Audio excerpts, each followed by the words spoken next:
Hello, and welcome back to the Mindfully Rich podcast, your weekly look at life and finances with a twist, where we talk about improving your overall relationship with money and building better financial habits. On each episode, I'll discuss real life situations and give y'all practical advice. The point of this podcast is to help you stay in your financial lane so you won't end up broke. I'm the creator and host, Gina RichE Richardson. Now, let's jump into today's conversation. What's up, y'all, and welcome back.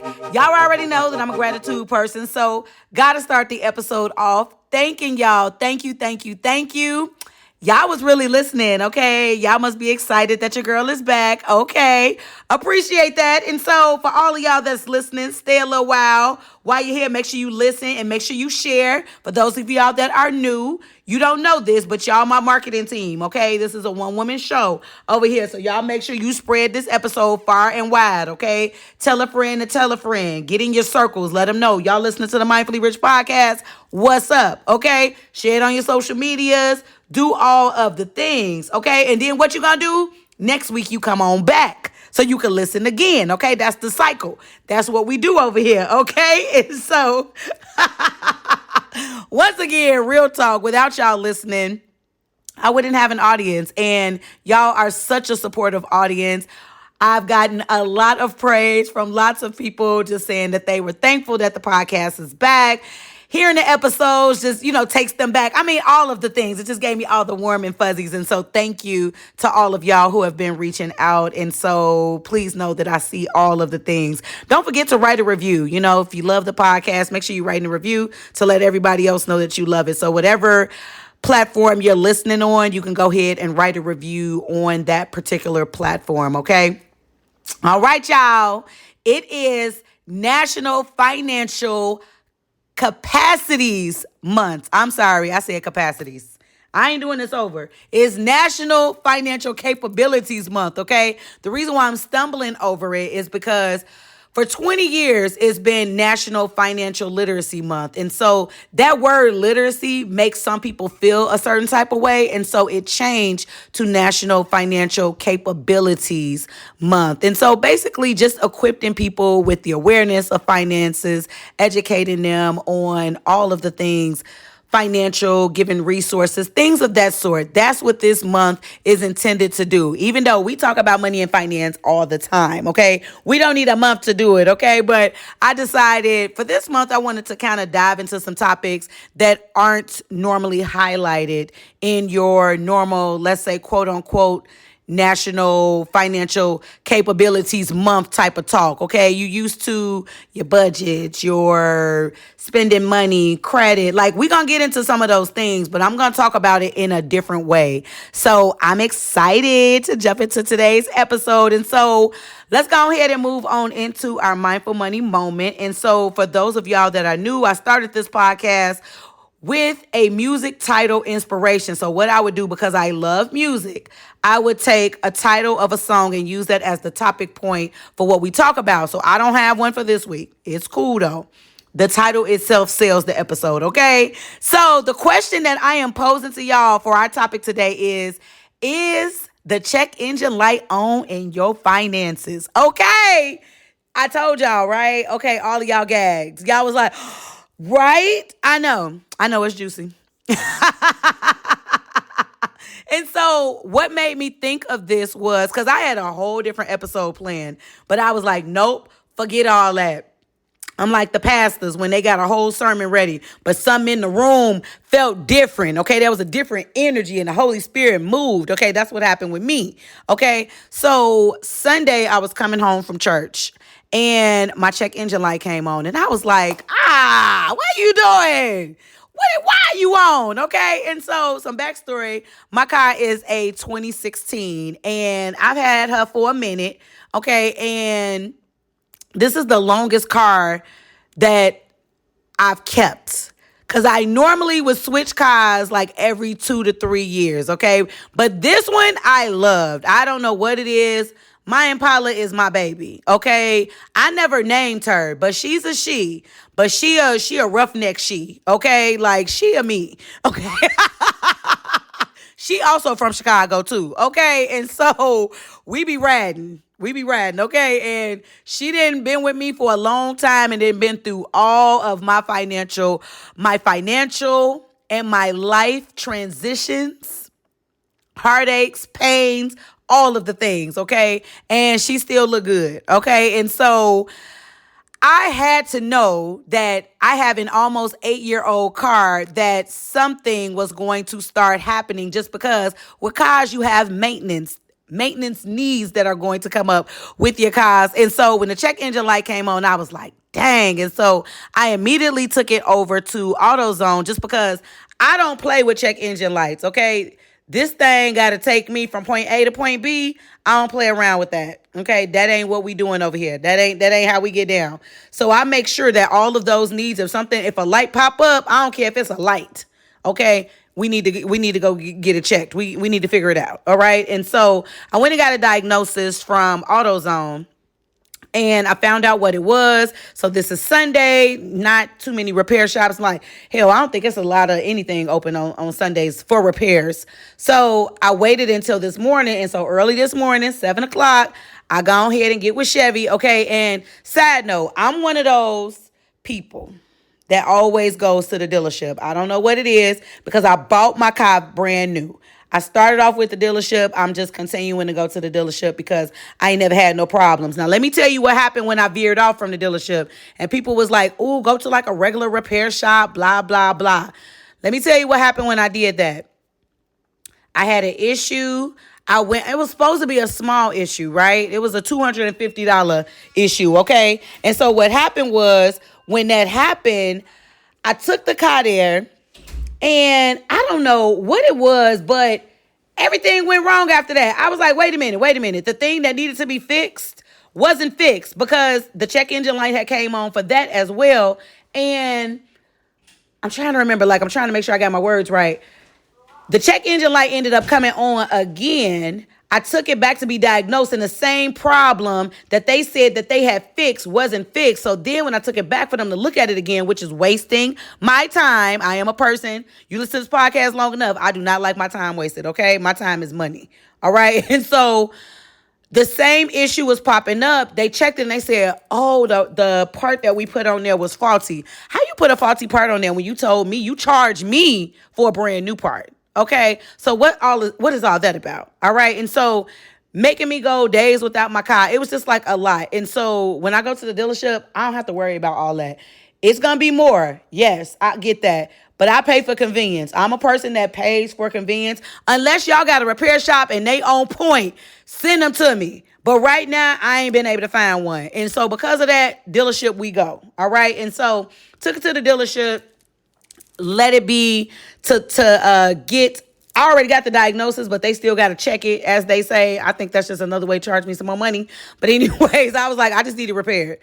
Fix it now, okay? And so thinking about that made me think about our finances, and it made me think about, are your finances in dire need of a checkup? Are your finances showing you that a check engine light is on right now? And y'all are probably like, okay, so what does that look like? What does that look like in my finances when the check engine light is on? So just like in a car, the check engine light is indicating that there is potential issues under the hood. So several symptoms can be going on right now, okay? And just like with the car, your finances can have some symptoms as well. And so just because I like to be real with y'all, because we a family, okay? It's just y'all and me right now. We're gonna be, let's be real with ourselves, okay? Ain't nobody looking at this but you. You just listening, okay? And so some of those triggers and those symptoms that are indicating that your financial check engine light is on is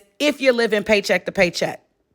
Y'all probably like, ooh, you better get off my neck right now, girl. Okay, this gonna be one of them episodes. Okay, it's gonna feel hot up in here. Okay, it's gonna feel hot. And so I've been doing some research on paycheck to paycheck, and because y'all know I'm a certified financial educator, so I'm always out and I do financial educational workshops for people of different income brackets. And so I get a chance to talk to people who may not make a lot of money and those people who make a lot of money on paper, but they not feeling it in their actual finances. I also am a financial guide. I love that word better than a coach. I'm a guide. So I work with people, whether that's one-on-one or I'm working with couples, so that they can get diagnosis and solutions to their problems that are going on. And I don't like to call them problems, to the things, to the symptoms and triggers. Let's say that, right? Because problems always feel like such a hard word.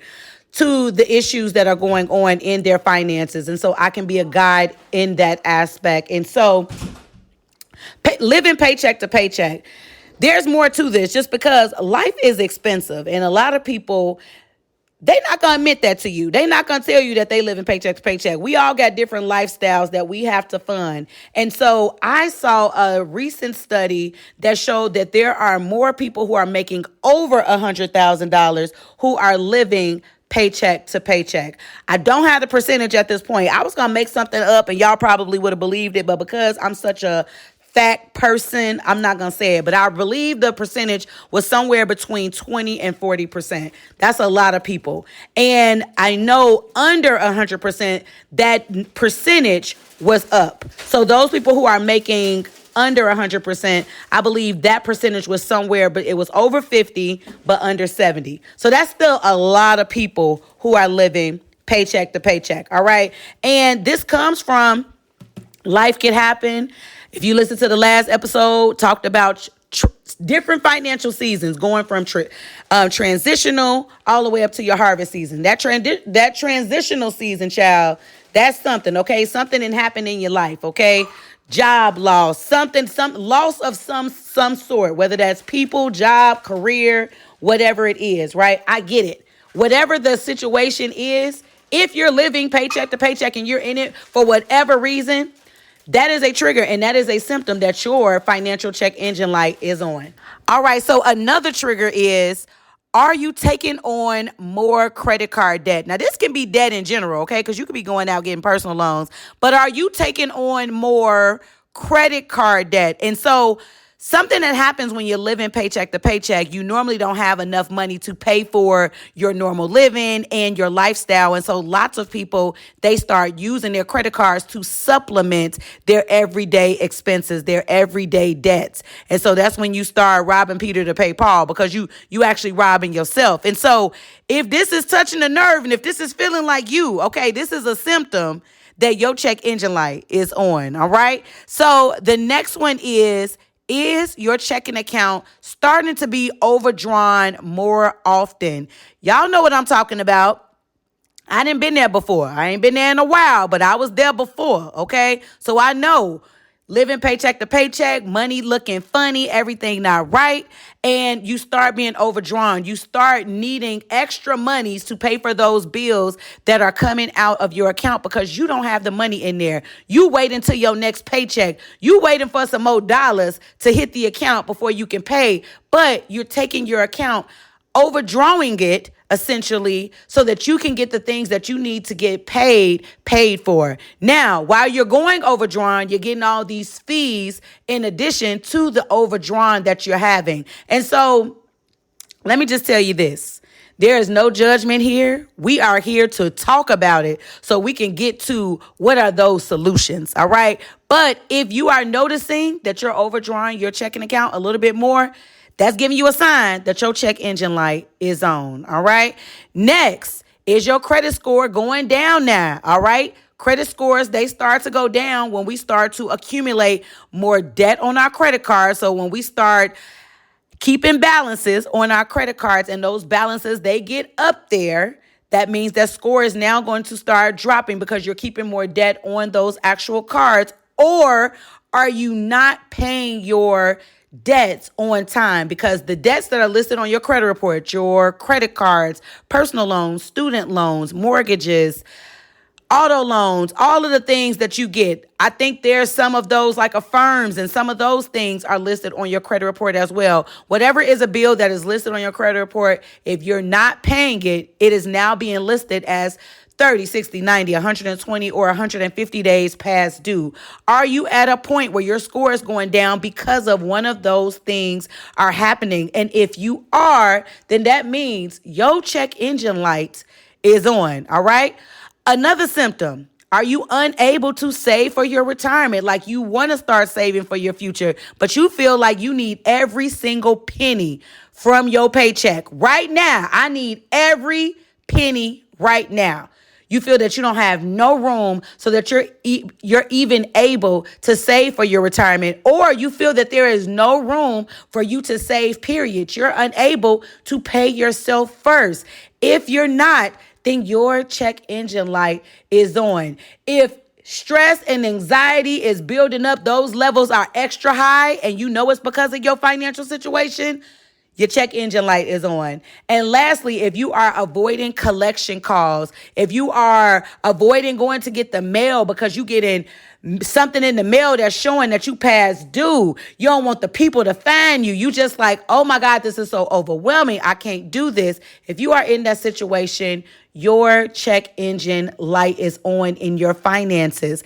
And what we're doing now is just pointing it out. These are not all the symptoms, because there could be some other things that's going on in your life. We are all unique. There can be some other things that are going on that are indicating that your check engine light is on. And this is the one thing I can tell you about check engine light, child. Okay, you can only run with a check engine light on for so long. After that, what's going to happen? Okay, that engine going to stop. And what's going to happen to you? If you continue in these situations that I've named, you going to stop. It's going to get worse and continue to get worse until you do something about it. All right, so for some of y'all out there who don't know how I talk, I know worse is not a word, okay? I'm trying to describe the situation, okay? And so this is the thing. I'm trying to bring some light to this. These are some serious symptoms that will require a solution quickly, okay? And so I want to make sure that y'all understand the severity of your financial check engine light and when it's on, and recognize that it's on, because I know we good at lying to ourselves, okay? If we're going to lie to somebody, we're going to lie to ourselves real good. But what I want you to do, okay, I'm your money girl. I want to make sure that you are paying attention to these things that are happening in your finances so that you can know when your financial check engine light is on, when it's time for you to make a change in your life, okay? Our finances are so complex. I understand that. That's just like if 50 of us had our check engine lights on right now, there could be 50 different diagnoses. There could be 50 different solutions for us to solve it. So everybody is unique.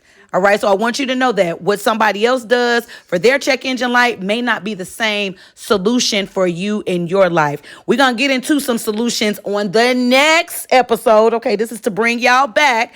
But then also, I want to also add this, and I've been saying this a lot this year. I want all of us to win in our finances. If you need help, you want to seek help. I tell y'all all the time, I am a financial guide.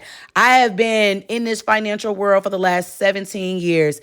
I am booking clients now. If you need your girl to come out, do a workshop for whoever it is, whoever your audience is, you want to get that preventative, that awareness out there about financial wellness and how to continue to maintain your financial well-being. Or you want me to talk about financial check engine lights. Okay, your girl is there. All right, whatever you need, y'all make sure you check out my website. That is IamMindfullyRich.com. So that way you can see where you book. I want to make sure that we are doing something about our finances this year. We are not just sitting here riding with check engine lights on. We doing something about it. We getting some solutions, okay? And so this is part 1 of the financial check engine light. Part 2 is coming up next week. It's already recorded. Okay, I did part 2 first. I ended up having to make this into 2 parts. And so it's already recorded. So next week you will get the next part. So you make sure that you stay tuned. I don't want to start rambling. So that's all I got, and got no more. And until next time, when I hit y'all with another one.